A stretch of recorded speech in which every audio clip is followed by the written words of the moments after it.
Today, my speech is going to be about the decision to use the atomic bomb in World War II. World War II for America started in 1941. The decision to drop the atomic bomb has a couple factors, and those will be talked about today. The reason why I can give this speech is because I've done the research for this topic multiple times. I also just took a history class, we just talked about it, and I just feel like this is a topic that I can I have I can understand. Uh, in this uh, in this speech, you're gonna hear facts and information on why the decision to drop the atomic bomb happened. My first body or my main point is going to be the production and cost and the decision to drop the atomic bomb and use it as any other bomb. Second is the invasion of Japan, and the third is the other options that the U.S. looked at before dropping the atomic bomb. My first main point is to talk about the production and the cost of making that atomic bomb and the decision to use the bomb as any other bomb. The cost of making the atom bomb was 2 billion. If you uh, include inflation in our current economy, it would have cost 30 billion today, and it took 5 years to make. Also, during that time, or in 1944, it was decided to use the atomic bomb as any other bomb. It was decided by the president and his committee. Also, there was a culture of dropping bombs. The Allies, which included the U.S., dropped 3.7 tons of bombs in that 5 years.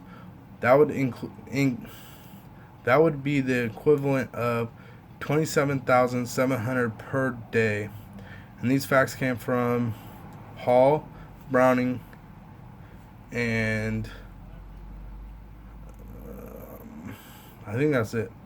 So, with that, all that information, it just made the decision to drop the bomb on Japan that much easier.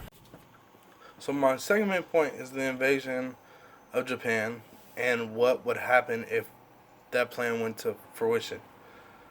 Uh, the invasion of Japan would have added 2 more years to the war, so the war wouldn't end for 2 more years. American people and soldiers were already weary of the war and tired. Also, the casualties of the war would have been great. American soldiers, the count of American soldiers that would have been killed was projected to be 1 million extra or more people dead. That number is great and crazy, and I think President Truman cannot be okay with sending that many people to die. These facts came from Compton. Yes, his name's Compton. In 1947, right after the war ended. So, looking at these numbers, I think just made the decision to drop the atomic bomb that much easier. The third main point I have is the other options the United States could have used to end the war with Japan. First option is to demonstrate the bomb on an island with no people, animals, and just show Japan how destructive the bomb could be. The only issue with that is they would have to get Japan to that island and show them it, and have Japan believe they have more bombs to use, which is hard to show. The second option was to get Russia to help invade Japan. The only issue is Russia wouldn't commit, and they already signed a no war, or they wouldn't declare war on Japan before America joined the war.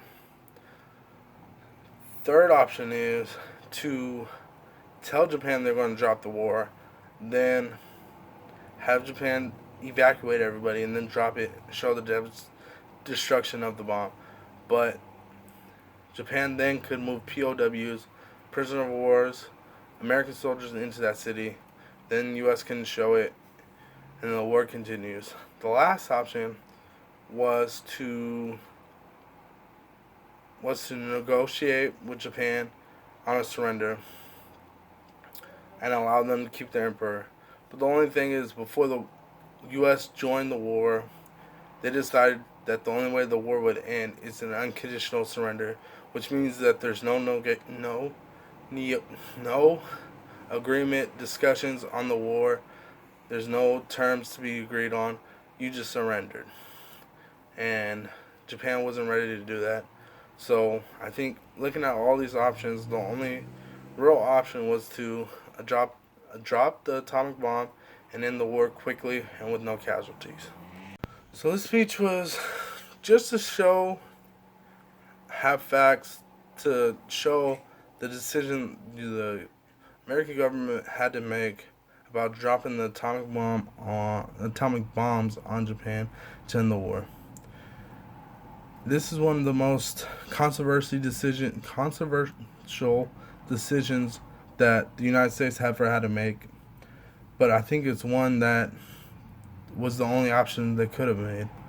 Looking back, the only thing to remember about this is to understand just what went on in the decision to drop the atomic bomb. My main points: first, the cost, the production, and the decision to use it as any other bomb. Second, being the invasion and the casualties that would have been lost was just too great for President Truman to decide, yeah, let's do that. Third was the other options. I think some of those options were okay, but I think it just wasn't the right option, and the only option to use was to drop the atomic bomb on Japan. Thank you for watching my video. I hope you enjoyed it.